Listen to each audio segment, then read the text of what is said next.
Matinée humide pendant la saison des pluies à Salvador de Bahia au Brésil. La favela des Alagados, qui veut dire marécage, porte bien son nom. S'avançant petit à petit sur la baie, le quartier est très souvent inondé. Au milieu des ordures, l'Invasion est le dernier quartier à s'être construit sur l'eau. Victimes des guerres de gangs qui se partagent le trafic de drogue, parfois en pleine rue, les femmes se retrouvent souvent seules avec un mari mort ou en prison.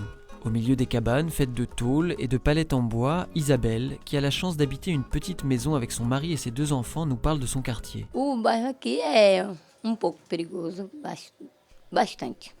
C'est un quartier assez dangereux, pas très accueillant pour les gens de l'extérieur. Il y a quelques personnes qui entretiennent cette réputation. Mais moi, je m'y sens bien. Les gens sont respectueux entre eux et toujours prêts à s'aider mutuellement. D'ailleurs, Isabelle se rend toutes les semaines au centre Irma Dulce pour suivre un atelier hebdomadaire de couture qu'une habitante a lancé il y a 3 mois. Destiné aux femmes du quartier, ce projet est aidé par la paroisse qui met à disposition ce bâtiment un peu délabré situé au cœur du quartier. Virginie, une volontaire Fidesco, apporte son aide et ses projets pour le futur. On voudrait créer un groupe de 10 femmes. Et à terme, dans nos rêves les plus fous, on aimerait que ces 10 femmes puissent former une coopérative où elles produiraient leur propre artisanat et on irait le revendre en fait, dans les canaux de distribution de la ville. Elles ne gagneront pas des milliers et des cents, mais ça leur permettrait en fait, de subvenir aux besoins de leur famille. La paroisse Nossa Senhora dos Alagados a été construite en 90 jours pour la venue de Jean-Paul II en 1980. Situé sur un promontoire qui l'a fait surplomber le quartier, son parvis est très prisé pour trouver de l'air au milieu de la chaleur étouffante. Avant la venue du pape, ce quartier a reçu la visite de 2 bienheureuses, sœur Irma Dulce des pauvres et mère Teresa.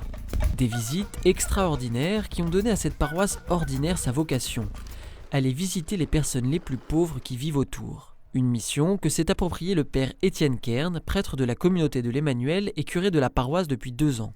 Pour nous, évangéliser et être auprès des plus pauvres, c'est la même chose, puisque 100% du territoire paroissial, ce sont les favelas. Je pense qu'il y a tout d'abord la question de la présence, c'est d'être présent, de ce fait d'être venu de loin et d'être là, d'habiter là, de vivre ici.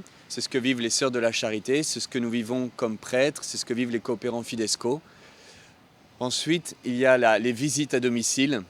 L'ensemble de nos projets caritatifs s'accompagnent toujours de visites à domicile. Donc la présence, les visites et puis les œuvres sociales à travers un certain nombre de réalités, d'organisations qui aident.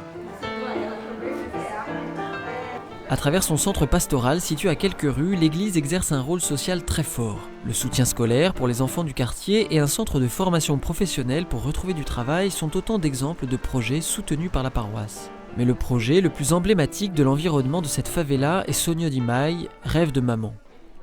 En venant, un après-midi par semaine, dans cette salle, à la décoration chaleureuse, des jeunes femmes enceintes apprennent à créer un lien avec leur bébé qu'elles n'avaient pas forcément trouvé. J'ai un peu peur car c'est le premier. Cette grossesse n'était pas désirée et quand je l'ai découvert, il m'a fallu encore 2 mois pour que je me rende vraiment compte. Vraiment de venir, d'avoir des enseignements sur la grossesse, d'avoir des enseignements sur l'accouchement, de faire des linges, de faire des habits pour leur bébé. Elles vont vraiment prendre conscience concrètement qu'elles sont enceintes et qu'elles vont avoir un bébé dans pas longtemps dans les bras.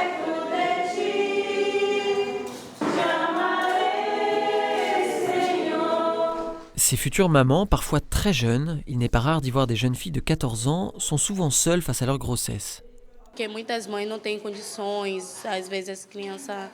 Dans ce quartier, on n'a rien qui nous aide pour notre grossesse. On n'est pas du tout préparés.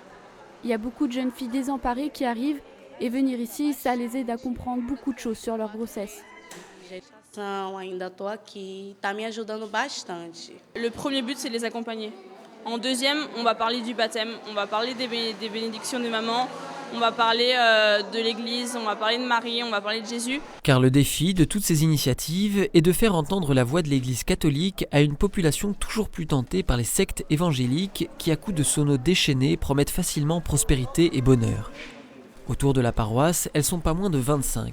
Alors on dit souvent que le Brésil est un pays catholique. Petit à petit, on commence à se rendre compte qu'il est plus chrétien que catholique, avec une très grande présence évangélique. Et en fait, c'est surtout un pays religieux. Ce qui fait que c'est un défi permanent pour nous de pouvoir témoigner de la foi catholique.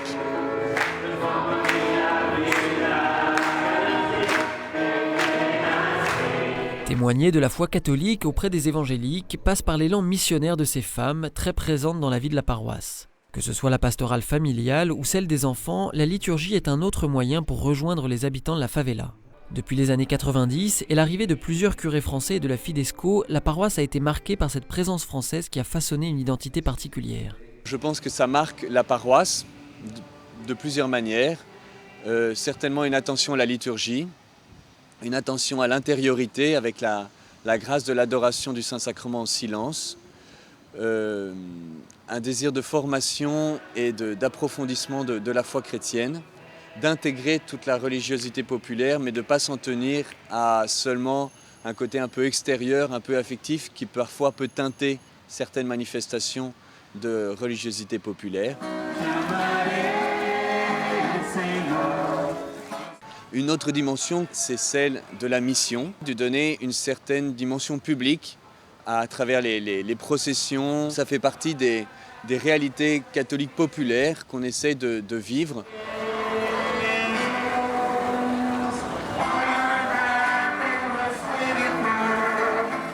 À travers la liturgie et les œuvres sociales, la paroisse cherche donc à rejoindre les personnes, à commencer par les femmes, au cœur du quartier. Pour le moment, le centre Irma Dulce ne sert qu'une journée par semaine.